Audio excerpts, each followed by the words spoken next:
ప్రజాపాలన ప్రగతి ప్రణాళిక 99 రోజుల కార్యాచరణ ప్రణాళికలో భాగంగా సిద్దిపేట జిల్లా హుస్నాబాద్లో మున్సిపల్ సిబ్బంది పారిశుద్ధ్య కార్మికులు ర్యాలీ నిర్వహించారు. 10 వారాల పాటు 10 అంశాలను తీసుకున్నామన్నారు మున్సిపల్ కమిషనర్ మల్లికార్జున్. వార్డుల్లో ఉన్న సమస్యలను కౌన్సిలర్ ప్రజల భాగస్వామ్యంతో పరిష్కరిస్తామని చెప్పారు. ప్రజాపాలన ప్రగతి ప్రణాళికకు ప్రజలు ఎన్జీఓలు సహకరించాలన్నారు. ప్రజల సమస్యల పరిష్కారానికి ప్రజాపాలన ప్రగతి ప్రణాళిక తోడ్పడుతుందన్నారు కౌన్సిలర్లు.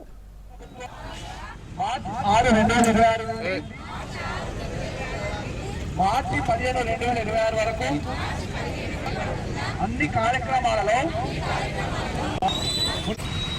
నేను వార్డులలో సంవత్సరం నుండి దాదాపు పాలకవర్గం లేకపోవడం, అధికారుల భాగస్వామ్యంతో కొంతవరకు కార్యక్రమాలు చేసినప్పటికీ వార్డులలో చెత్త చాలా కూలిపోయింది. మేము ఏదైతే పాలకవర్గం వచ్చిన వెంటనే మన పట్టణాన్ని క్లీన్ సిటీ చేయాలనేది ఒక ముఖ్య ఉద్దేశం. దీనిలో భాగంగానే ఈ కార్యక్రమం 99 రోజుల కార్యక్రమం ప్రణాళిక తీసుకురావడం ప్రభుత్వం చాలా గొప్పగా ఆలోచన చేసి వార్డ్ వైజ్ గా ఎలాంటి సమస్యలు ఉన్నాయి, అది వార్డు క్లీనేషన్లు అయితేనేమి, తర్వాత వాటర్ సమస్యలు అయితేనేమి, మన వార్డులో ఉన్న లైట్స్ సంబంధించి అంటే కనీస మౌలిక సదుపాయాలకు సంబంధించి ప్లానింగ్ చేసుకునే ఒక ముఖ్య అవకాశము కల్పించడం అనేది జరిగింది.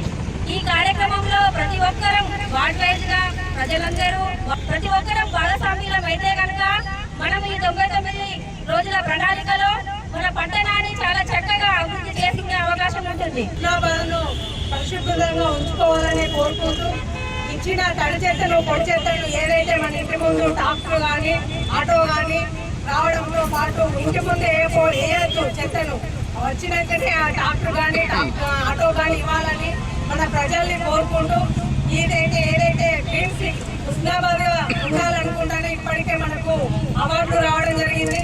ఇంకా మన హుస్నాబాద్ను గ్రీన్ సిటీ సిటీగా ఉంచుకుంటే ఇంకెన్నో అవార్డులు కూడా మన మున్సిపాలిటీ వస్తాయి.